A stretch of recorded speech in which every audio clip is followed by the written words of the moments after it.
ಮಾರನೇ ದಿನ ಬೆಳಿಗ್ಗೆ ಭೂಮಿಗೆ ಊಟ ಮಾಡಿಸುವಾಗ ಅಗ್ನಿ ಅಭಿರಾಮಿ ಆಸ್ಪತ್ರೆಗೆ ಸೇರಿರುವ ವಿಚಾರವನ್ನು ಅವಳಿಗೆ ತಿಳಿಸಿದ.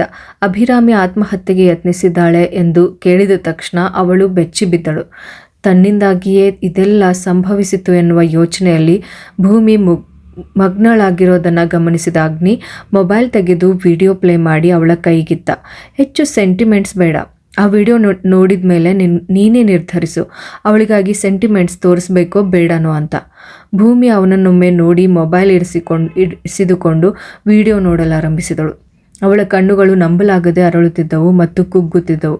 ತನ್ನ ಕಾಲಿಗೆ ಹಾವು ಕಚ್ಚುತ್ತಿರುವುದನ್ನು ಕಂಡು ಅವಳು ಭಯದಿಂದ ಮೊಬೈಲ್ ಆಫ್ ಮಾಡಿ ಅಗ್ನಿಯ ಕೈಯನ್ನು ಬಿಗಿಯಾಗಿ ಹಿಡಿದುಕೊಂಡಳು. ಏನಾಯಿತು? ಹೆದರಿಕೆ ಆಯಿತಾ?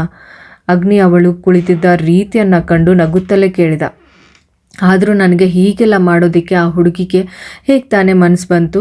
ಅಷ್ಟಕ್ಕೂ ಅವಳಿಗೆ ನಾನೇನು ದ್ರೋಹ ಮಾಡಿದ್ದೆ? ಅವಳಿಗೆ ಅದನ್ನು ನಂಬಲಾಗದೆ ಅಗ್ನಿಯನ್ನು ಕೇಳಿದಾಗ, ಅವಳು ಪ್ರೀತಿಸಿದವನು ಇಂದು ತಾನು ಮದುವೆ ಆದವಳನ್ನು ಅವಳಿಗಿಂತ ಹೆಚ್ಚಾಗಿ ಪ್ರೀತಿಸ್ತಿದ್ದಾನೆ. ಅದಕ್ಕೆ ಅವಳಿಗೆ ನಿನ್ನ ಮೇಲೆ ಸೇಡು ಮೂಡಿರೋದು. ಅಗ್ನಿ ಅವಳನ್ನು ಅಪ್ಪಿಕೊಂಡು ಹೇಳುವಾಗ ಭೂಮಿಯ ಕಣ್ಣುಗಳಿಂದ ನೀರು ಹರಿತಾ ಇತ್ತು. ನಾನು ದೂರ ಹೋಗ್ತೀನಿ. ಆ ಹುಡುಗಿಗೆ ನಿಮ್ಮ ಮೇಲೆ ಅಷ್ಟೊಂದು ಪ್ರೀತಿ ಇದ್ದ ಕಾರಣದಿಂದಲೇ ನನ್ನ ಮೇಲೆ ಹೀಗೆಲ್ಲ ಮಾಡಲು ಅನಿಸಿರಬಹುದು. ಅಲ್ಲದೆ ಇಂದು ಬಂದ ನನಗಿಂತಲೂ ಅದೆಷ್ಟೋ ವರ್ಷಗಳಿಂದ ಪ್ರೀತಿಸಿದ ಅಭಿರಾಮಿಯ ಪ್ರೀತಿಗೆ ಯಾವಾಗಲೂ ಹೆಚ್ಚಿನ ಪ್ರಾಮುಖ್ಯತೆ ಇರುತ್ತೆ. ಅದಕ್ಕೇನು? ತನ್ನ ಗಾಂಭೀರ್ಯವನ್ನು ಬಿಡದೆ ಅವಳ ಕಣ್ಣುಗಳಲ್ಲೇ ಕಣ್ಣಿಟ್ಟು ಅಗ್ನಿ ಕೇಳಿದ್ದನ್ನು ಕೇಳಿ ಭೂಮಿ ಕಣ್ಣು ತಗ್ಗಿಸಿದಳು. ಈಗ ಆ ಹುಡುಗಿ ಮಾಡಿದ್ದು ಪಾಪ ಅಲ್ವಾ? ಅಷ್ಟೊಂದು ಇಷ್ಟವಿದ್ದದ್ರಿಂದಲೇ ಆ ಕ್ಷಣದಲ್ಲಿ ನಿಮ್ಮ ಬಳಿ ಬೇರೆ ಮದುವೆಯಾಗಲು ಹೇಳಿರಬಹುದು ಅವಳು. ಅಲ್ಲದೆ ನನಗೆ ಈಗ ನಿಮ್ಮನ್ನು ಬಿಟ್ಟಿರಲು ಸಾಧ್ಯವಾಗ್ತಾ ಇಲ್ಲ. ಹಾಗಿರುವಾಗ ಆ ಹುಡುಗಿಯ ಪರಿಸ್ಥಿತಿ ಏನಾಗಿರಬೇಡ. ಅದಕ್ಕೆ ನಾನು ನಿನ್ನನ್ನು ಬಿಟ್ಟು ಅವಳನ್ನು ಮದುವೆ ಆಗಬೇಕು. ಅದನ್ನೇ ತಾನೇ ಭೂಮಿ ಹೇಳಲು ಹೊರಟಿರೋದು. ಅಗ್ನಿ ಸಿಟ್ಟಿನಿಂದ ಹಾರಿ ಎದ್ದು ನಿಂತು ಹೇಳುವಾಗ ಭೂಮಿ ಭಯದಿಂದ ಅವನನ್ನು ನೋಡಿದಳು. ನಾನು ಮಾತನಾಡಬೇಡ. ಇನ್ನು ಮುಂದೆ ಮಾತನಾಡಲು ನಿನಗೆ ಯೋಗ್ಯತೆ ಇಲ್ಲ. ಅವಳ ಜೊತೆ ಜೀವನ ಮಾಡುವುದಾಗಿದ್ದರೆ ನಾನಿಲ್ಲಿ ನಿನ್ನ ಪ್ರಾಣ ಕಾಯೋದಕ್ಕೆ ನಿಲ್ಲುವ ಅವಶ್ಯಕತೆ ಇರಲಿಲ್ಲ. ತನ್ನ ಜೀವನವನ್ನು ರೂಪಿಸಿಕೊಳ್ಳಲು ಯಾರೆಂದೇ ತಿಳಿಯದ ಹುಡುಗಿಯ ಜೀವನದ ಜೊತೆ ಆಟ ಆಡಲು ತಯಾರಾದವಳನ್ನು ಮನಸಾರೆ ಪ್ರೀತಿಸುವಷ್ಟು ವಿಶಾಲ ಹೃದಯ ನನ್ನದೇನಲ್ಲ. ಒಂದು ವೇಳೆ ಜಾತಕದಲ್ಲಿ ಅಂಥ ದೋಷ ಇದ್ದಿದ್ರೆ ಅದಕ್ಕೊಂದು ಪರಿಹಾರವನ್ನು ಹುಡುಕದೆ ಮತ್ತೊಬ್ಬ ಹೆಣ್ಣಿನ ಜೀವನದ ಜೊತೆ ಆಟ ಆಡೋದಕ್ಕೆ ಧೈರ್ಯ ಮಾಡಿದವಳನ್ನು ತನ್ನ ಜೊತೆ ಇಟ್ಕೊಳ್ಳೋವಷ್ಟು ಭಾರದ್ವಾಜ್ ಮನೆಯ ಅಗ್ನಿ ಕೆಳಮಟ್ಟಕ್ಕೆ ಇಳಿದಿಲ್ಲ. ಇನ್ನು ಆ ಹುಡುಗಿಗೆ ನನ್ನ ಗಂಡನನ್ನೇ ಬಿಟ್ಟುಕೊಡುವಷ್ಟು ತ್ಯಾಗಮಯಿ ನೀನಾಗಿದ್ದರೆ ಅಂಥದ್ದಕ್ಕೆಲ್ಲ ಬೇರೆ ಯೋಗ್ಯತೆ ಇರುವವನನ್ನೇ ಹುಡುಕೋ. ಅವನು ಹಾಗೆ ಹೇಳಿ ರೂಮ್ನಿಂದ ಹೊರಗೆ ಹೋದಾಗ ಅವಳಿಗೆ ಏನು ಮಾಡಬೇಕೆಂದು ತಿಳಿಯದೆ ಅವನು ಹೋದ ದಾರಿಯನ್ನೇ ನೋಡುತ್ತಾ ನಿಂತ್ಕೊಂಡ್ಳು. ಅದು ಭೂಮಿ ಇಚ್ಛಿಸಿದಂತೆಯೇ ಅವಳನ್ನು ಡಿಸ್ಚಾರ್ಜ್ ಮಾಡಲಾಯಿತು. ಭಾರದ್ವಾಜ್ ಮನೆಗೆ ಹಿಂತಿರುಗುವಾಗ ಅಗ್ನಿ ಜೊತೆಯಲ್ಲಿರುತ್ತಾನೆ ಎಂದು ಭೂಮಿ ಭಾವಿಸಿದ್ದಳು. ಆದರೆ ಅವನು ಅಲ್ಲಿ ಕಾಣಿಸಲೇ ಇಲ್ಲ.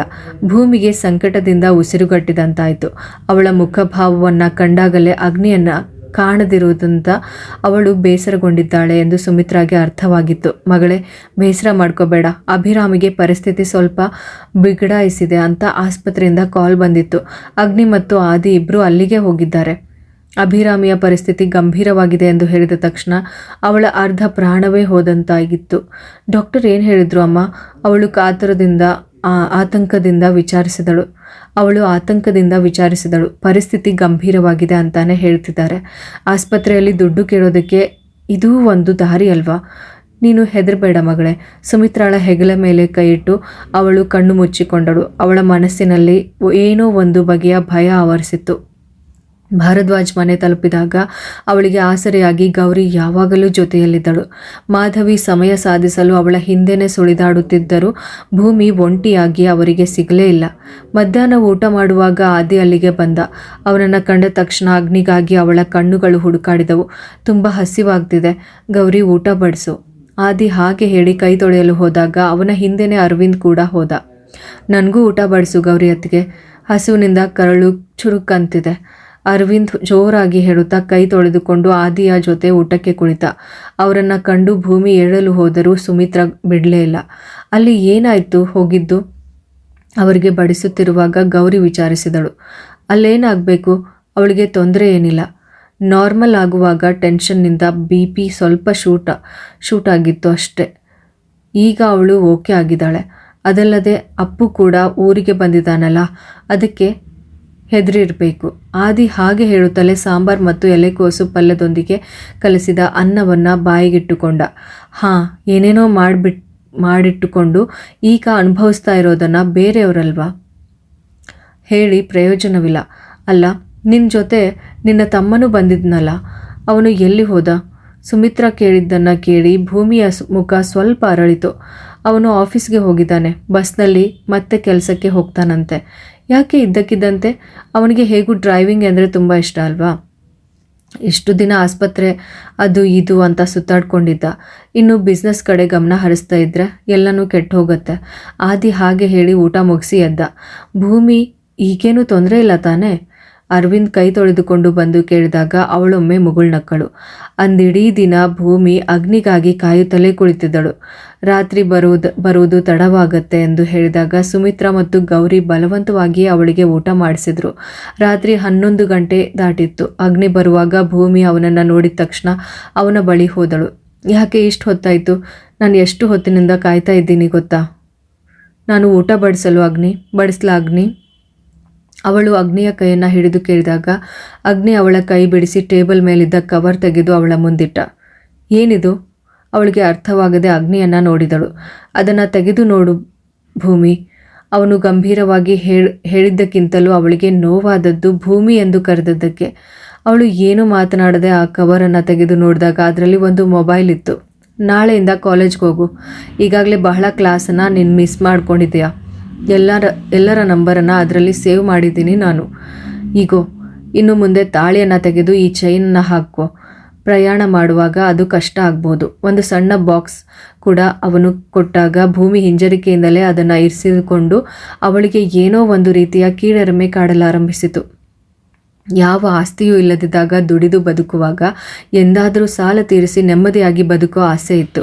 ಆದರೆ ಈಗ ತಾಳಿ ಕಟ್ಟಿದವನ ಬ್ಯಾಂಕ್ ಬ್ಯಾಲೆನ್ಸ್ನಲ್ಲಿ ಬದುಕುವಾಗ ಅವಳಿಗೆ ವಿಪರೀತ ಮುಜುಗರ ಆಗ್ತಾ ಇತ್ತು. ಇದು ನನ್ನ ಕಾರ್ಡ್. ನಿನಗೆ ಫೀಸ್ ಕಟ್ಟೋದಕ್ಕೆ ಅಥವಾ ಬೇರೆನಾದರೂ ಖರೀದಿಸಬೇಕಾದ್ರೆ ಹಿಂಜರಿಕೆ ಇಲ್ಲದೆ ಇದನ್ನು ಬಳಸ್ಕೊ. ಇದು ನಿನಗೆ ಸೇರಿದ್ದು. ಬೇರೇನೂ ಯೋಚಿಸಬೇಡ. ಭೂಮಿ ಏನೂ ಮಾತನಾಡಲಿಲ್ಲ. ಎಲ್ಲವನ್ನ ಟೇಬಲ್ ಮೇಲಿಟ್ಟು ರೂಮ್ನ ಬಾಗಿಲು ತೆಗೆಯಲು ಹೋದಾಗ ನಾನು ಊಟ ಮಾಡಿಕೊಂಡೇ ಬಂದಿದ್ದೀನಿ. ಅಗ್ನಿ ಹಾಗೆ ಹೇಳಿ ವಾಶ್ರೂಮ್ಗೆ ಹೋಗಿ ಬಾಗಿಲು ಮುಚ್ಕೊಂಡ. ಅವಳಿಗೆ ಜೋರಾಗಿ ಅಳಬೇಕು ಅಂತ ಅನ್ನಿಸ್ತಿತ್ತು. ಆ ಮನೆಯಲ್ಲಿ ಒಂಟಿಯಾದಂತೆ.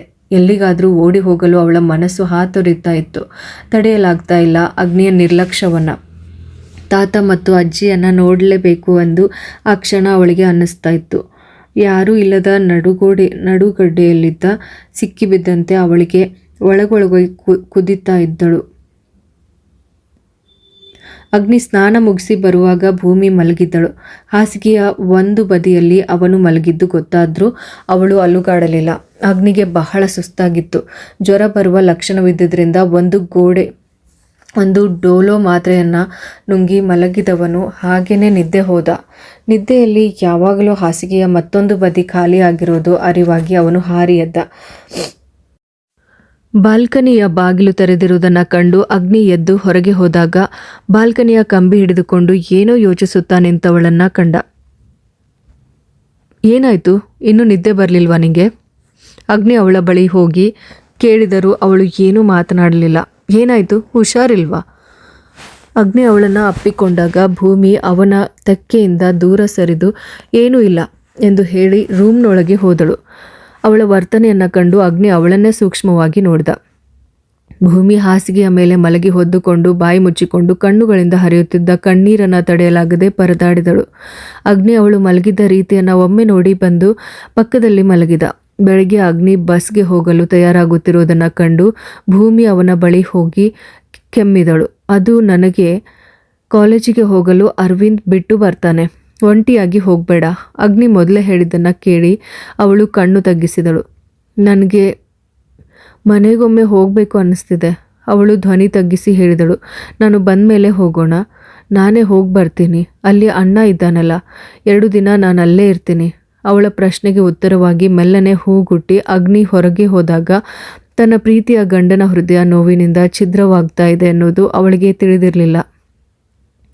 ಅಂದು ಕಾಲೇಜಿಗೆ ಹೋದ್ರೂ ಭೂಮಿಯ ಮನಸ್ಸು ಅಗ್ನಿಯ ಬಳಿನೇ ಹಾರಾಡ್ತಾ ಇತ್ತು. ಹಿಂದಿನ ದಿನದಿಂದ ಇದ್ದ ಮನಸ್ತಾಪ ಅವಳನ್ನು ಕಾಡುತ್ತಿತ್ತು. ಯಾಕೆ ಹೀಗೆ ಆಲೋಚಿಸ್ತಾ ಇದ್ದೀಯಾ?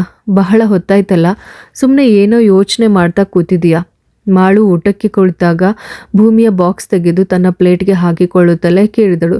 ಹೀಗೆ ಸುಮ್ಮನೆ ಕೂರ್ಬೇಡ ಭೂಮಿ, ವಿಷಯ ಏನು ಅಂತ ಹೇಳಿದ್ರೆ ತಾನೇ ನಾನೇನಾದರೂ ಪರಿಹಾರ ಹೇಳೋದಕ್ಕೆ ಸಾಧ್ಯ ಆಗೋದು. ಮಾಳುವಿನ ಒತ್ತಾಯಕ್ಕೆ ಮಣಿದು ಕೊನೆಗೆ ಭೂಮಿ ನಡೆದ ಘಟನೆಯನ್ನೆಲ್ಲ ಬಿಚ್ಚಿಟ್ಟಳು. ಛೇ, ಈ ಸಣ್ಣ ಪುಟ್ಟ ವಿಷಯಕ್ಕೆ ನೀನು ಹೀಗೆ ಟೆನ್ಷನ್ ಮಾಡ್ಕೊಳ್ತಾ ಇದೆಯಾ? ಬ್ಯಾಡ್.